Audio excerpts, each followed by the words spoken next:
Welcome to another episode of Podcast Valley Sunday. I am Chris Paco, one of your hosts. And I'm the other host, Jeff Cameron. Welcome. Today we are on episode 3, Monkee versus Machine. Yes. Directed by Bob Rafelson, the big man on Monkees campus, I have to say. Indeed. It's kind of intense. This episode came out on September 26, 1966. Mm-hmm. Third one in. I think the Monkee machine was rolling smoothly at this point. Yes. Definitely. Speaking of machines in this episode. Yes. Which pull the plot along. Exactly. That's the whole thing right here. It's a futuristic Monkees, I think. Gazing into the future. Yes. And a lot of it, even though the machinery is quite primitive, the messages still ring true. Yes. It's about the people being replaced by machines and nepotism being bad. Yeah. and so on. Like, we'll touch on a few things here today. Yeah. It's Monkee versus machine. And how do we get to that machine in the first place? Well, we open up. The boys are getting hassled about rent again. Second episode in a row. They're going through the want ads to find work. And Mickey finds a job at a toy factory. A toy factory needs unskilled help in an non-essential job requiring no training or no experience. Hey, Peter, you don't have any training, and you sure don't have any experience. You're the only one qualified. And so they just kind of send Peter off to get the job. And he gets the interview.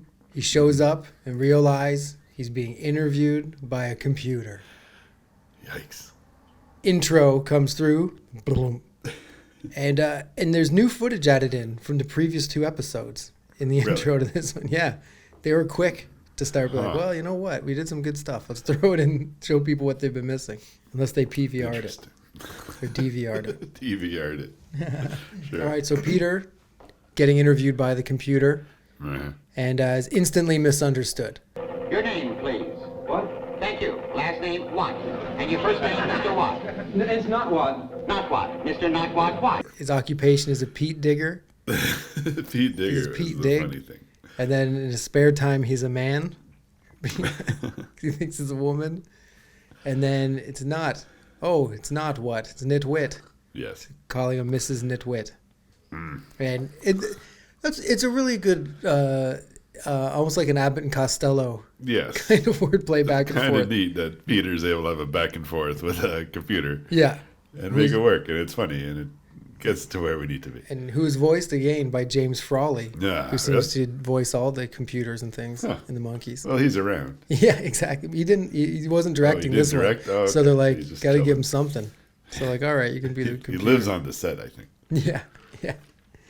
So then his application gets rejected, and he asks why he had to talk to a machine and not a human being, and like a really sad Peter, lost little kid. Why do I have to talk to a machine? Why couldn't I talk to a human being? And he's told by the computer that the machine cuts out the human error, and then breaks down. Yep. Classic. Yes. So, Monkee's guitar. Diddle-oo-loo-loo-loo. We back at the Monkee's pad, and Peter's all dejected and thinks the computer's 10 times smarter than he is. Mm-hmm. Which, computers are smarter than everybody. He shouldn't have been feeling so bad. But at the time, computers are new. You might think you can outsmart a machine. Yeah. So, wait, before we get into this, do you think this was the beginning of, like, computers starting to be taken, like, ooh, this is a thing that's going to run the industry? Feels like it. It feels like everyone's just kind of still trying the words on for the first time with computers and what they're capable of and what they do. Yeah. Like, There's not, I like, don't know, the desktops. very or first, there weren't like Lucy episodes about computers, I don't think. Yeah. So, like, this is kind of it. It's kind of like computers are on the way, that kind of thing about fear, the march of the machine. Like, terms like this, they talk about that kind of fear, Terminator type stuff, that the machines are coming. Yeah. And they're taking over as we speak, and taking our jobs. Yeah. And Yeah, this is yeah, the very beginning. The Monkees at the once again at the forefront. of course. And I think this is shot early on because I think Mickey has shortish, like extra short hair. Yeah. Yeah. So Pete's bummed out, and Mike tells him that he's got something computer doesn't have. Besides, you got something the machine don't have. You got friends. Hey, you got some friends, Pete? Bring them over someday. And then Mike asks Peter what the machine asked him about. And then Mike gets an idea and hatches a plan. And he gets an interview at the toy company with the computer. Yes. And so he goes in and he turns the tables on the computer instantly. Yes. Starts asking it questions. And what is your occupation? Name is not what. I am computer DJ61. Oh, you're a DJ. Look, I bet you got a great record collection. It's a pretty funny moment. It's excellent. It's like a top 5 moment of the whole series when Mike outsmarts the interview computer. It's so fun. It's early, fun-loving Mike. And not like Yeah. Mike was ever a wet blanket, but you just kind of felt the shift in Mike. And this was before that shift happened. Yeah. So then Mike ends up blowing up the computer. Again, this computer takes some hard hits. It's true. Even when it's right with Peter, it still gets messed up. But then it spits out a thing that says Mike is a genius. Yes. And then there's like the vice president guy there, the GM. Yeah. He's there and takes him up to meet the president right away. This is where there's the face of the genius graphic. Yeah. Yeah, where he's half blinking. Yes. It's the most baked looking freeze frame they could find It's pretty amazing. for him to Yeah. be looking all kind of out of it. His face of a genius. Do you think they were just going to say this is the face of a genius and just have like Mike there? And then when they stopped it, they're like, oh my goodness, if we kind of put it right here, it's hilarious. It makes the moment. I think they made it. I think they knew what they were going From for. the beginning? It's hard to tell. It is hard to tell. Yeah, you never know with the Monkees because it's so freewheeling. You got that right. And so he goes up to meet the president of the company, and then he becomes the VP or the GM. Yeah, he's like, Let's say the GM. He's a GM's personal assistant, okay, yeah. right? Close enough, yeah. Yeah, and the president is a total dummy, Yes. and he just listens, just says whatever the other guy says, and he's just completely useless president. I think he should start immediately. I think he should start immediately. A puppet president, if you will. So then Mike we'll introduce you to the other people you'll work with or other things you'll work Yes. with or whatever. And he goes in, it's just a room of computers, and they all have like names. Like here's Karen and here's Roger. Oh. And they all beat back at him like droid style. And this is very rare. I think Mike's first day of work, he doesn't wear the hat. Yeah. But by the second day, he's got the hat on. The hat, yes. He's like, This is the first non-Mike with a hat first over. Okay. in this series. I know, obviously, it's early on. I wasn't sure if that was the very first. Yeah. But then I like how he's comfortable enough by the second day. Yeah. You know what? I'm just going to go ahead, put the hat on. You went in for the interview, and then he's like, well, now I'm the VP's or GM's assistant, so I'm wearing the hat. You get what you get. Exactly, yeah. I think that's Nesmith's whole jam. Yep. And so all these computers he's meeting, they make the toys now. They Yeah. design the toys, and then an old man comes in with a non-computer made toy, right? Yep. And he's showing it off, and the GM doesn't care about it. It can assume any shape. Now it's a spiral and now a curve. You can turn it into anything but money, eh, Harper? You know, I don't, as far as a toy, I don't know, but Well, it's different times. I guess so. A stick that can move, I guess. You know, really blowing you away. So, boom, back at the monkey pad, and now Mike is bummed today. If you're at the pad, you're bummed out, it seems. True. And but everybody else is super stoked that he got the job at the toy factory. Yeah. They're all very excited. Yeah. So excited, in fact, that it leads to the monkey romp, number one, Wonderful. with Saturday's Child. Delightful. Great song. Excellent. I almost like that song more the more I hear it.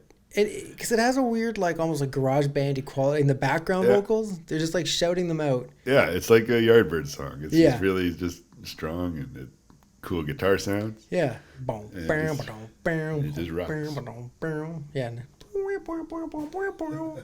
it's a really good one. So, yeah, do the romp again. And- Okay, this romp is a bit weird. Okay, it's the one with all the little kids, Uh-huh. Well, yes. and it's just weird. And I get it ties into the episode of toys and things, but it's just weird. It's something now that you couldn't do. It strikes a different note It's just odd. nowadays. It's not like super creepy, but it's just like, this is just weird to me. It's Like a they're on the little beach, the kids are in the Jeep, no one's wearing seatbelts weird. Or shirts. or shirts. They're riding horses, those unicycle things. Of course, the unicycle. They're all beside. And there's the classic Monkee Mobile shot Yes. with Pete sticking out the window, waving at the camera. They said Mickey would yell at him when he would Yes. play up to the camera. See, I remember thinking the Monkee Mobile's almost never in it, but it shows up quite a bit. It's fun to see when it does. Yeah, it's in a lot of the romps, like a lot of Yeah. just shots of it zipping around. It's not often in an episode, but it's around the episode. Yeah. I guess you could say. It's a pretty sweet ride. It's amazing. And they were saying like the all this stuff sticking out of the hood and stuff wasn't anything. It was just like a 2-speed car that looked unreal, but it didn't really have the balls that it looked like it had. Huh. But it's an unbelievable looking car. All right, so get out of the romp. Mike still bummed. A romp couldn't even pull Mike out of the doldrums. Romp proof. Romp proof. But he comes up for the plan for the old man to keep his job. Daggert is having a panel of little kids come in tomorrow to test all the toys. So? So. You got it, babe. They go to the toy testing thing, and it's a bunch of kids and their moms. And lo and behold, in comes Peter and Davy. Peter and Drag. Davy's a little kid. Yes. The Monkee Ruse is on once again. 3 episodes in a row, is it? It's probably 58 episodes in a row. I thought where they're Yeah. putting one over on somebody. Yeah, and I guess Peter Tork hated being in drag. Like, he hated it so much. Well, because he knew he wasn't as cute as Davy or Mickey. Yeah, who is? Really? Indeed. Who is as cute as Davy Jones? You could be straight as an arrow and you're still like, oh, Davy. He's adorable. Oh, Davy. So anyway, Davy's a little kid. They send the moms out, and they give all the kids the toys to play with, and they're all like violent toys. One's like a missile launcher van, and there's guns, and there's something else too, maybe just a regular van or something. But there's a lot of military violence. Vehicles, yes. Yeah, it was crazy. But then somehow, and these are all toys developed by computers. Mm-hmm. Davy gets all the kids to come check him out because he's playing with a yo-yo, and it blows the kids' minds so much that they go over to Davy. And the guy playing the GM is pretty hilarious. He's like smashing things. Yeah, he gets into it for sure. He really crazy. displays the frustration beset upon him by the monkeys in drag and in child drag. Yeah, the monkey ruse could push you over the edge.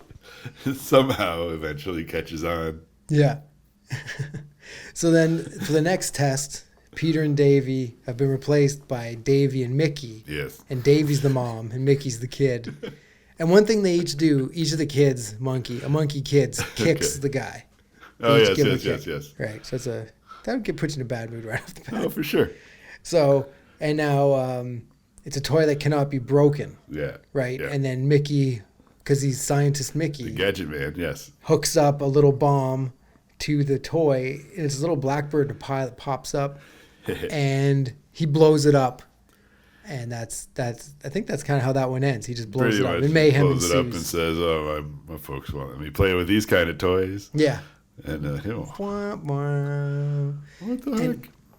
And for this one, I think it's this one or the next one when the GM rips the shelf off the wall. Yes. That was an improvised move. It wasn't. He just reaches over and rips the shelf off the wall. And you see him struggle with it the first time. He gives it a pull and then really gives it a pull. Because he commits. Indeed. And then Mickey and Peter come in for the next test. Yep. Mickey the mom, Peter the kid. And what was it for? Oh, it's a track that has to go together. Oh, yeah. And it doesn't go together. And that's the kid starts throwing it at the guy. And that's when he rips off the shelf and throws it at people. Yeah. So then next scene, the president and the GM guy are talking about the toys. Or the GM's telling the president, if you give a child a toy that they can get sick of quicker, parents will buy them more toys. And then so they decide that, that's what they're going to do. Mike overhears it. Yeah. Says, come on, man, that's not right. Listen, Mr. Duggins, I think you've forgotten a very important part of toy building, and that's the fact that you need to build in some happiness. I mean, after all, happiness is a pretty important product. And then he brings in the old man to show off his little toy that he's been making. But the VP knows something's up, the GM, and he busts the other monkeys for being... takes off Peter's hat. He's like, aha! Yeah, exactly. Like that was You're taller than I am. Disguise. Well, Peter blows it too because he says that he always practices his ABCs and he's while I'm shaving. Yeah. Every morning before he goes to school, I read to him. Come on. While I'm shaving. Oh, Peter. Peter, the dummy. And then, but then the guy in his mayhem of ripping clothes off women that aren't women, he rips some off that are a woman. That is a woman, and that's also not good. Not good. And she beats him up, and then the GM fires the old man and fires all the monkeys. Yeah. But meanwhile, he's the one ripping off people's clothes. Indeed, it's a different time. A different time. Yeah, exactly. Times. Yeah. So Monkees back at the pad. It's a kids show. Yeah. You can only rip off clothes of everyone. So back at the pad, now everybody's sad, including the old man's there. Yeah, you get to hang out with the boys. Sure. I don't understand why they don't like my toy.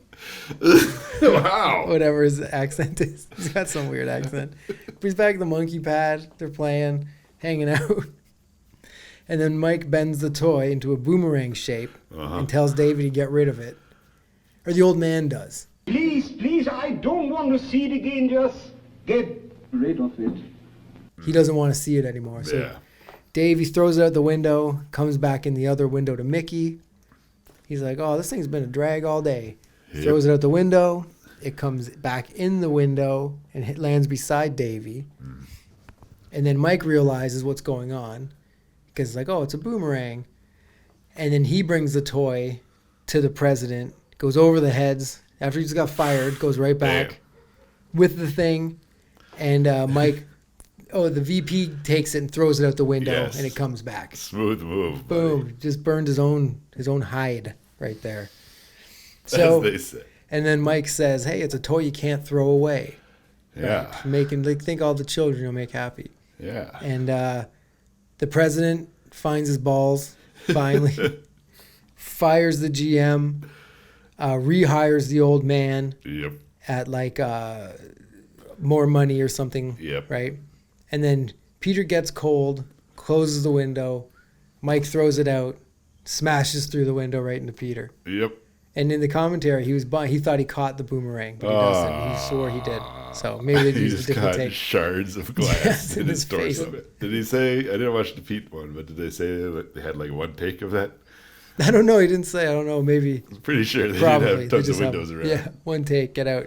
Catch it, Pete. Too bad. You get one chance on this, Torque. And so now back at the monkey pad, and Mike has a machine that I think he took from work that'll tell them their ideal careers. This machine is DJ69. That's right. Wow. The other one was DJ something else, 71, I think. Oh, there you go. But anyway, DJ69 is the job selecting machine, apparently. And it seems to produce footage of the monkeys performing different jobs. Yeah. And Peter's like, well, what do you mean? We're musicians. And then Mike's like, well, if we could get something else, maybe we won't have a problem paying the rent. Right. Which is what every musician wants. It's a regular job, pay the rent. Of course. Yeah. So this leads to a weird romp. It's in the romp spectrum, but...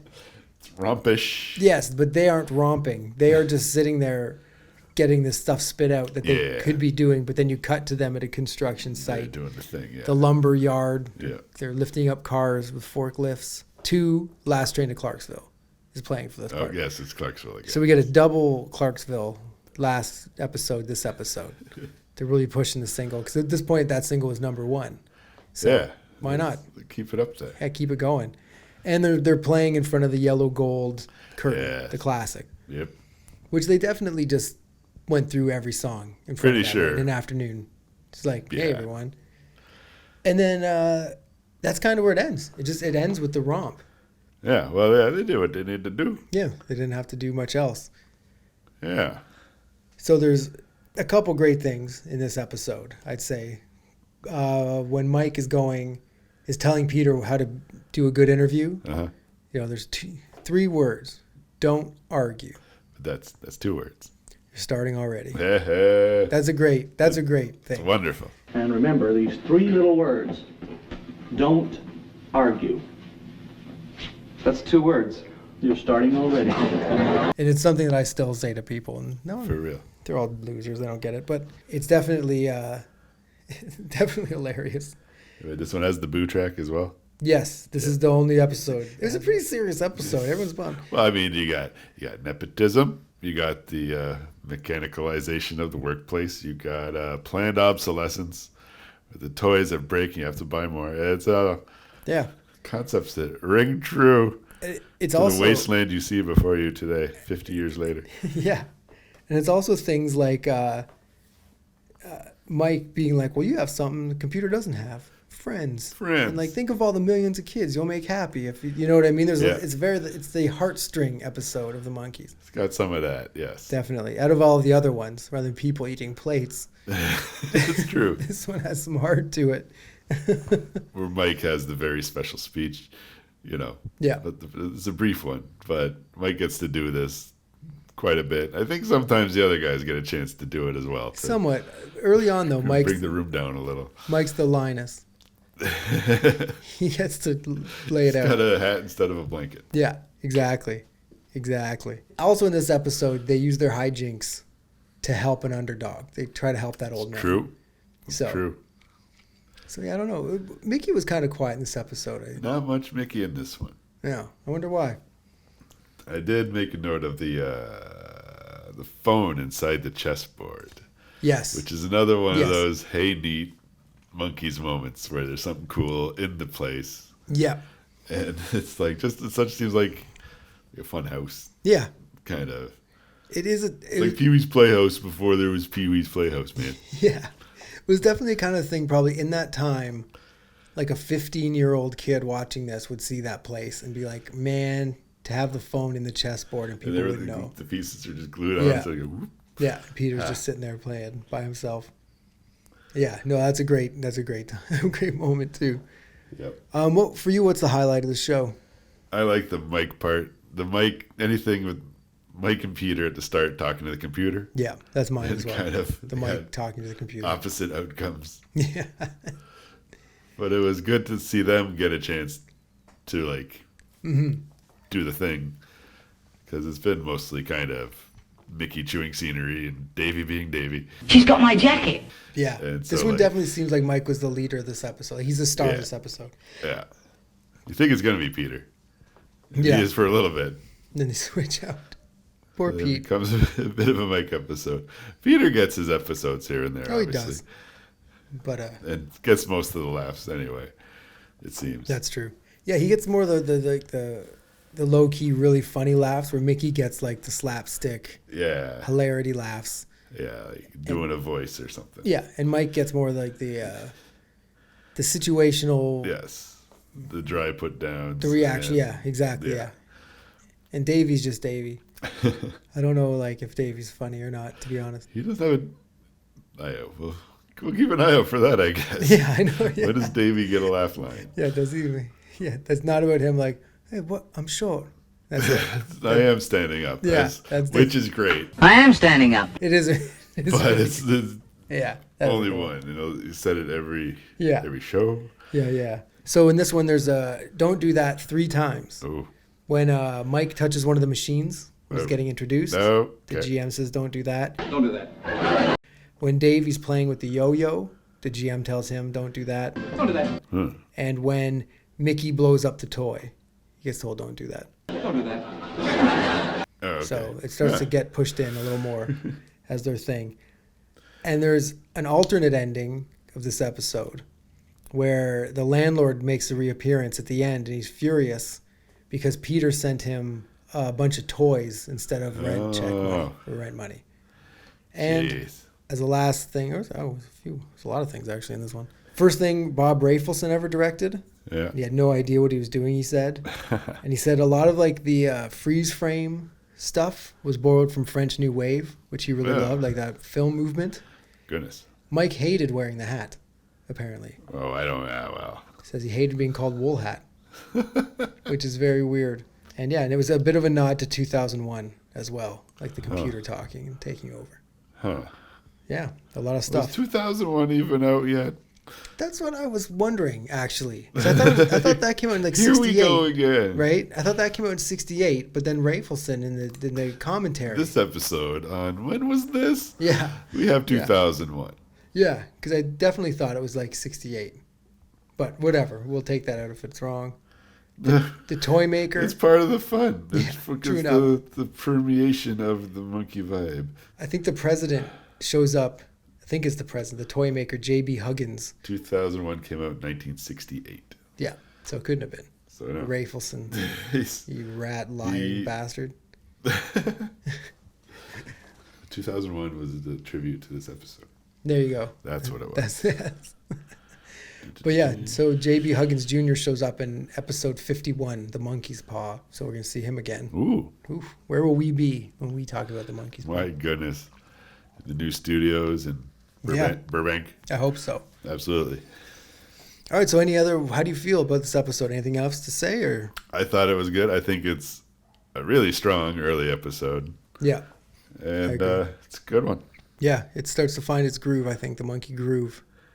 Which they seem to have found quite early on. I think the 3 months of improv before really helped their situation. To like they kind of come together and they don't have to kind of warm up. And because it was so like hijinks filled anyway. Yes. You didn't have too much to hang a lot on, I guess. For sure. Brings us to a fan favorite feature here at Podcast Valley Sunday. The Rando Select 'em Up Countdown. Ooh. Where we pick some songs and jam them into our ongoing countdown. So far, it includes Circle Sky, number one. Circle Sky is holding tight in the number one spot. Yep. And then number 2, Mr. Webster. Number 2 is Mr. Webster. Yes. And rounding out the bottom of the list, Laugh from More of the Monkees. Laugh from More of the Monkees. Yeah. You have to say that or else no one knows what song you're talking about. It's one of those. One of those. Today's first song to discuss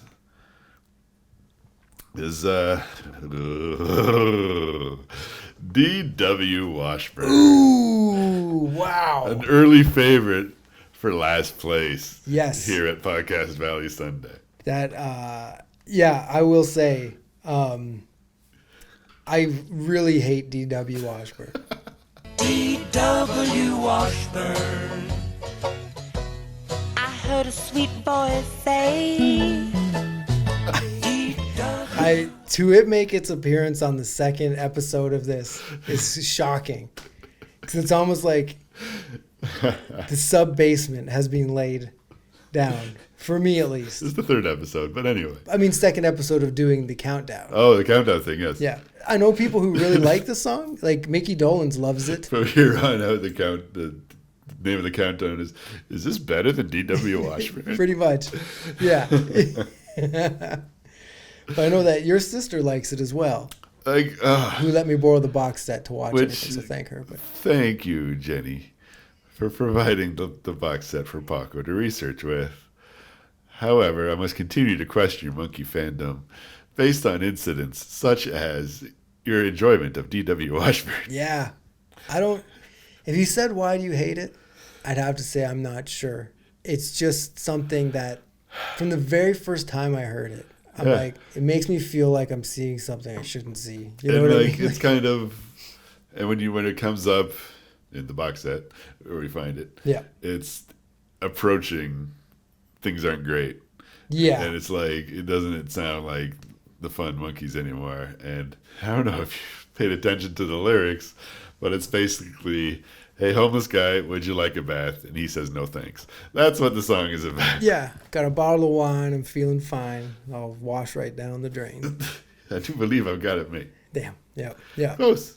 Yeah. He says something. No, there's other drain washing stuff. Down the drain, like, yes. I'm touching myself. Yes, I'd love to listen to this song more than once. Who's like... But in the write-up, it seemed like it like charted a little bit. It was like top 20 because the Monkees still had some... the following was still there. Panache? It's probably going down, but people were still into the Monkees. Yeah. Actually, to this day, people are into the Monkees, and this is still the '60s, and Yeah. people were still buying the Monkees product, but like, it's gross. Yeah. And we not a fan. don't like No Surf. We don't like it. All right, so it goes below Laugh, which I didn't see coming. Below Laugh is D.W. Washburn, and it shows up on Greatest Hits albums because it's technically A hit, a yeah. top 20 hit. Yep. Hey, Fuck. if people like it, they like it. I'm telling you, I don't. I'm telling you right now. Okay, you got to do one now. All right, I reach into the wool hat of magic. All right, here we go. Yeah. Something in my hand. Mommy and Daddy. Ooh. I was thinking of this one earlier with Mr. Webster because there was a similar vibe to them. Like that. Like kind of a story, like a statement song. Yeah. A commentary. Yeah, exactly. Yeah. Because he definitely got into like the Native Americanness of his own culture. Yes. And it hits a chord, man. Like Mommy and Daddy, especially like the real lyrics. Yeah, because there was, What was it? Questioning about, was it the Holocaust or something? I don't know if it was the Holocaust. We should have brought the Listen to the Band box set with us. We should have brought the box set. Yeah, but there's was it it on JFK? It was both the JFK. Oh yes. Yeah. Oh, wow. So it's a heavy tune. It's your mommy and daddy who really killed JFK.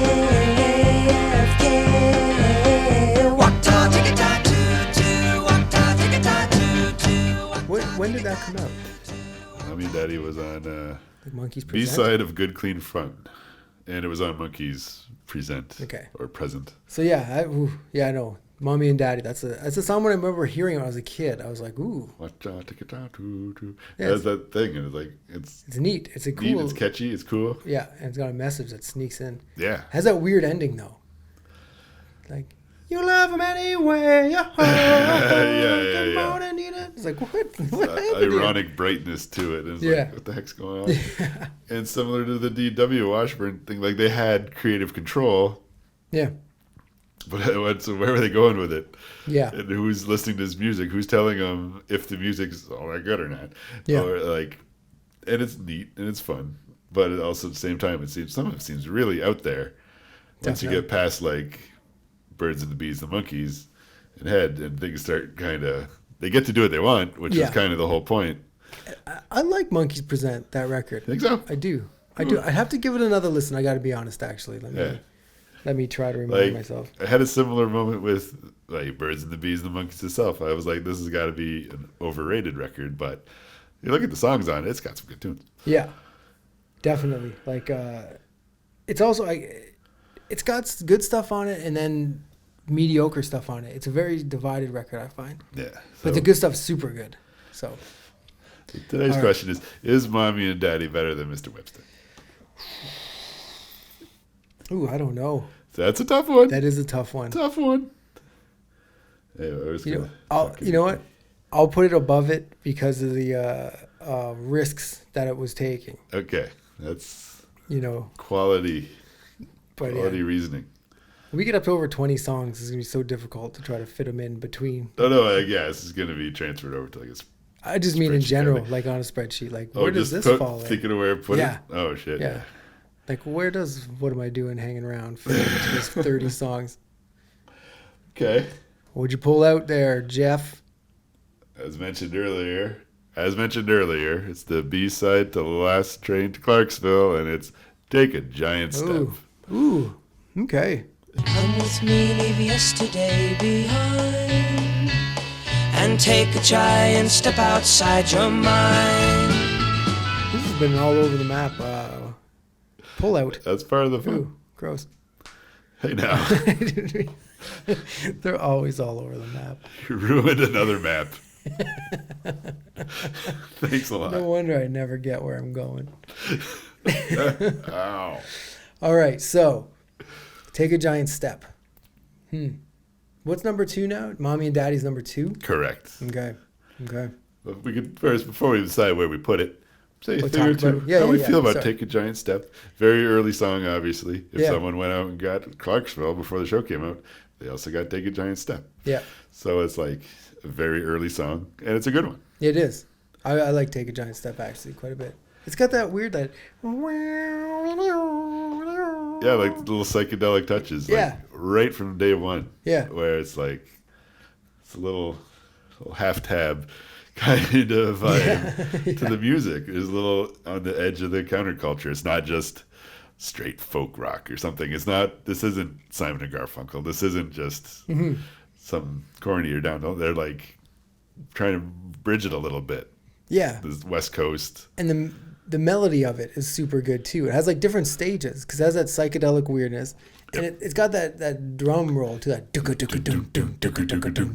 And that's a cool thing. And it builds up in the bridge. That solo bridge part, and then it cuts out. And then comes it goes in. back in, yeah.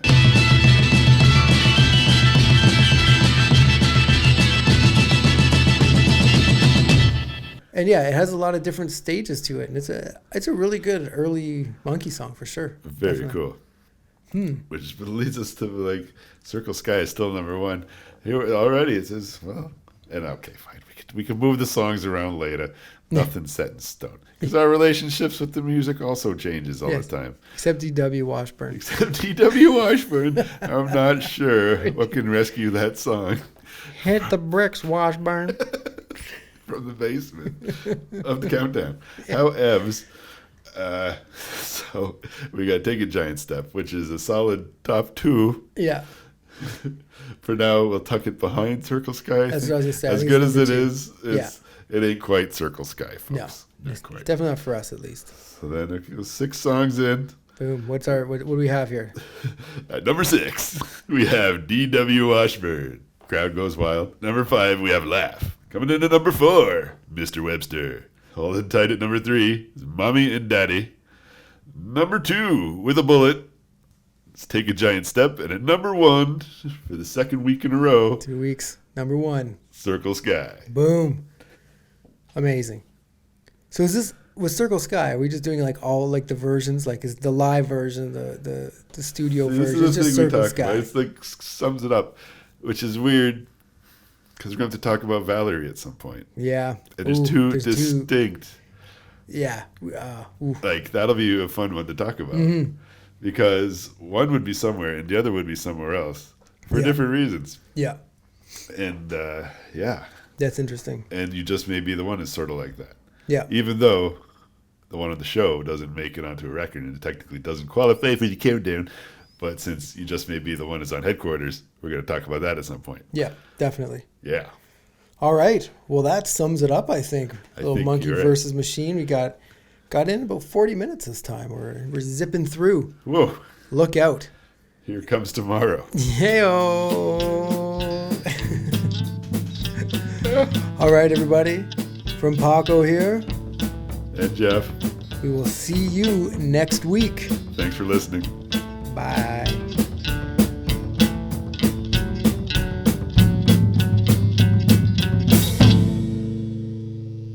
Hey Monkees fans, if you like what you're hearing, you can check us out on Facebook, Instagram, and Twitter. They're all at Podcast Valley Sunday. We'd love to hear from you. Also on our Facebook group, we'll be updating the countdown every week, so you can keep up to date with that.